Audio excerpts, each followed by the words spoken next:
Hello నమస్తే. నేను journalist YNR. హైడ్రాకు తత్వం బోధపడినట్టు కనపడుతోంది. హైడ్రా పేరుతో హైదరాబాద్‌ను హడలెత్తించిన ఒక సంస్థ ప్రస్తుతం సైలెన్స్ మెయింటైన్ చేస్తోంది. హైడ్రా సైలెంట్ అయిపోతుంది అంటే వాళ్ళకి మళ్ళీ ఈగోల ప్రాబ్లమ్ వస్తుందేమో, హైడ్రా మేమెక్కడ సైలెంట్‌గా లేము, ఉన్నాము అనేదో హడావుడి చేస్తారేమో కానీ హైడ్రా నోరు మూసుకొని కూర్చుంది. హైడ్రా పూర్తిగా సైలెంట్ అయిపోయింది. హైడ్రా చేసిన హడావుడి వల్ల, హైడ్రా చేసిన అతి వల్ల రాష్ట్రానికి నష్టం జరిగింది అనే ఇంప్రెషన్ రాష్ట్ర ప్రభుత్వంలో కనపడుతోంది. కాంగ్రెస్ పార్టీ నాయకత్వంలో కనపడుతోంది. దీనిలో భాగంగానే హైడ్రాకు కాళ్ళు చేతులు మూసుకొని ఇంట్లో కూర్చోండి అని ఒక సిగ్నల్ ఇచ్చినట్టు కనపడుతోంది. హైడ్రా హడావుడి కనపట్ల.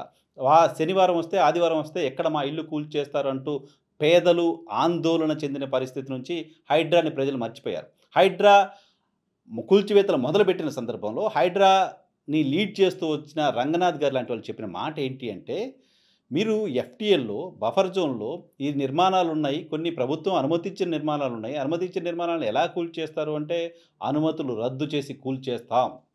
అనుమతులు రద్దు చేసి కూల్చేస్తాం.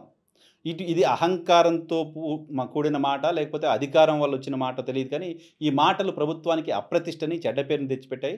మొత్తం హైదరాబాద్‌లో ఉన్న అనేక మంది శివారు ప్రాంతాలకు సంబంధించిన ప్రజలు, ఆ నదీ పరివాహక ప్రాంతంలో ఉండే ప్రజలందరినీ కూడా భయభ్రాంతులకు గురిచేశాయి. అంతేకాదు నాగార్జున గారి ఎన్ కన్వెన్షన్ కూల్చివేతల సందర్భంగా కోర్టు నోటీసులు అందే లోపే గంటల వ్యవధిలో దాన్ని నేలమట్టం చేశారు. నేలమట్టం చేసి ఏం సాధించారంటే, ప్రభుత్వానికి ఒక ఈగో సాటిస్ఫై అయ్యి ఉండొచ్చు, లేకపోతే ఇంకేమైనా ప్రయోజనాలు చేకూరి ఉండొచ్చు కానీ 350 కుటుంబాలు ఎన్ కన్వెన్షన్‌ని బేస్ చేసుకొని బ్రతికే కుటుంబాలు రోడ్డున పడ్డాయి ఈరోజు.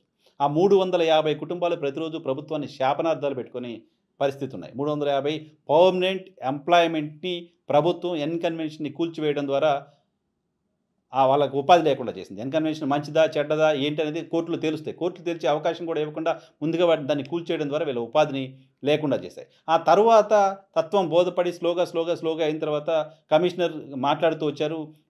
మేమేంటి అనుమతులుంటే కూల్చేయం, అనుమతులుంటే కూల్చివేయం, అనుమతులు చూపిస్తే మేము కూల్చివేయము అంటూ చెప్తూ వచ్చారు. సో, అనుమతులుంటే కూల్చేయం అనే దాకా వచ్చారు. మేము అనుమతులుంటే రద్దు చేసి కూల్చేస్తాం అనే దగ్గర నుంచి అనుమతులుంటే కూల్చేయమనే దాకా వచ్చారు. నోటీసులు ఇవ్వాల్సిన అవసరం లేకుండానే కూల్చే అధికారం హైడ్రాకు ఉంది అని చెప్పారు. నోటీసులు ఇచ్చే అవసరం లేకుండానే కూల్చే అధికారం హైడ్రాకు ఉంది అని చెప్పారు. హైడ్రాకు అటువంటి అధికారాలు ఎవరిచ్చారో తెలీదు. ఎవరిచ్చారు అంటే 2 వారాల తర్వాత ఆర్డినెన్స్‌తో ప్రభుత్వమే ఇస్తుంది అని హైడ్రా కమిషనర్ చెప్పారు. అప్పటికి ఆర్డర్‌లు రాలేదు.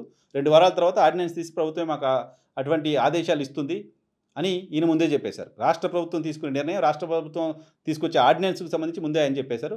భవిష్యత్తులో ఆర్డినెన్స్ వస్తుంది కాబట్టి ఇప్పుడు మేము కూల్చేస్తామనే విషయాన్ని కూడా ఆయనే చెప్తూ వచ్చారు. మరి నోటీసులు ఇవ్వకుండా కూల్చే పరిస్థితి అయితే రేవంత్ రెడ్డి గారికి సంబంధించిన సోదరుడికి మోహన్ గారికి నోటీసులు ఇచ్చారు, కూల్చేయలేదు. వాళ్ళకి ఎందుకు సమయం ఇచ్చారంటే దానికి ఇంకేదో రకరకాల టెక్నిక్, వాళ్ళు రెవెన్యూ వాళ్ళు, ఇది హైడ్రా వాళ్ళు ఇంకేదో చెప్తూ వచ్చారు. బట్ ఇది కారణాలు వాళ్ళకి నోటీసులు ఇచ్చి కూల్చేయకపోవడానికి కారణాలు ఏమున్నాయి హైడ్రా దగ్గర? ఆ చెప్తున్న కారణాలు నిజమే అయినా ప్రజలు మాత్రం హైడ్రా పక్షపాతంగా వెళ్తుంది, హైడ్రా అనైతికంగా వెళ్తుంది, హైడ్రా అక్రమంగా వెళ్తుంది, హైడ్రా వల్ల హైదరాబాద్ ఇమేజ్ పోయింది అని బిలీవ్ చేస్తూ వచ్చారు. ఎవరు అవునన్నా కాదన్నా హైదరాబాద్‌లో రియల్ ఎస్టేట్ వ్యాపారం చేస్తున్న వాళ్ళందరూ కూడా హైడ్రా కారణంగా పూర్తిగా బిజినెస్ పడిపోయింది అంటూ ఆందోళన చెందుతూ వచ్చారు. ఏమాత్రం వాక్-ఇన్స్ లేవు మా సైట్స్‌లో అంటూ ఆందోళన చెందుతూ వచ్చారు. సో, ప్లాట్ కొంటామని వచ్చే దిక్కు లేకుండా పోయింది అంటూ ఆందోళన చెందుతూ వచ్చారు.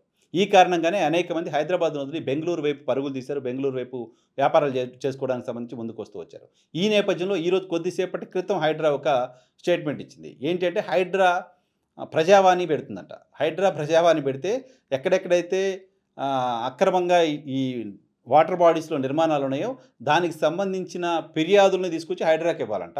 ఫిర్యాదు వచ్చిన తర్వాత చూసి అప్పుడు వాటిని కూల్చాలా లేదా, అనుమతులు ఉన్నాయా లేదా, ఏం చేయాలి హైడ్రా ఆలోచిస్తుందంట. సో, మొత్తం 2, 3 నెలల కాలంలోనే మొదలుపెట్టడం ఎందుకు? దాన్ని సరిదిద్దుకొని ఇప్పుడు ప్రజల దగ్గర నుంచి ఫిర్యాదులొస్తే చూస్తామనే దాకా ఎందుకు? ఎవరు ఫిర్యాదు చేశారని కూల్చేశారు మిగతావి? ఇప్పుడు ఎవరు ఫిర్యాదులు చేస్తే యాక్షన్ తీసుకుంటారు? హైదరాబాద్ బ్రాండ్ ఇమేజ్‌ని తీసే ప్రయత్నం ఎందుకు చేశారు అప్పుడు? సో, ఆ ప్రభుత్వం ఇంత చెప్తే అధికారులు మేము కొంత చేస్తామంటూ చేసిన అతి కారణంగా జరిగిన నష్టాన్ని ప్రభుత్వం కూడా గుర్తించినట్టు కనపడుతోంది. హైదరాబాద్ చుట్టూ డెవలప్‌మెంట్ ఆగిపోయింది, రియల్ ఎస్టేట్ ఆగిపోయింది, ఇన్‌కమ్ ఆగిపోయింది. ఇక్కడంతా వ్యాపారులంతా భయపడుతున్నారు లాంటి ఒక ఇంప్రెషను, దానికి సంబంధించిన ఇన్‌పుట్స్ ప్రభుత్వానికి అందాయేమో బహుశా. దానిలో భాగంగానే ఇటీవల రేవంత్ రెడ్డి గారు కూడా హైదరాబాద్ పైన కాన్సంట్రేట్ చేస్తూ వచ్చారు. సో, మేము ఎక్కడెక్కడ కూల్చివేతలు చేయమంటూ చెప్తూ వచ్చారు. పదే రియల్ ఎస్టేట్ వ్యాపారులతో మీటింగ్‌లు పెడుతూ వస్తున్నారు. రియల్ ఎస్టేట్ వ్యాపారం చేస్తున్న వాళ్ళకి మీకు ఏం కావాలంటే అది చేయడానికి మేము సిద్ధంగా ఉన్నామని చెప్తున్నారు. అసలు మీకేం కావాలో మీరే అడగండి, మేము చేస్తామని చెప్పే ప్రయత్నం చేస్తూ వచ్చారు. తాజాగా హైదరాబాద్‌లో ఈ పర్టిక్యులర్ వెస్ట్ బెల్ట్‌లో డెవలప్‌మెంట్ యాక్టివిటీకి సంబంధించి శంకుస్థాపనలు, ప్రారంభోత్సవాలు చేస్తూ వస్తున్నారు. సో, తత్వం బోధపడిందేమో, హైడ్రా సైలెంట్ అయింది అనేది హైదరాబాద్‌లోని సామాన్యుల మాటగా వినపడుతోంది.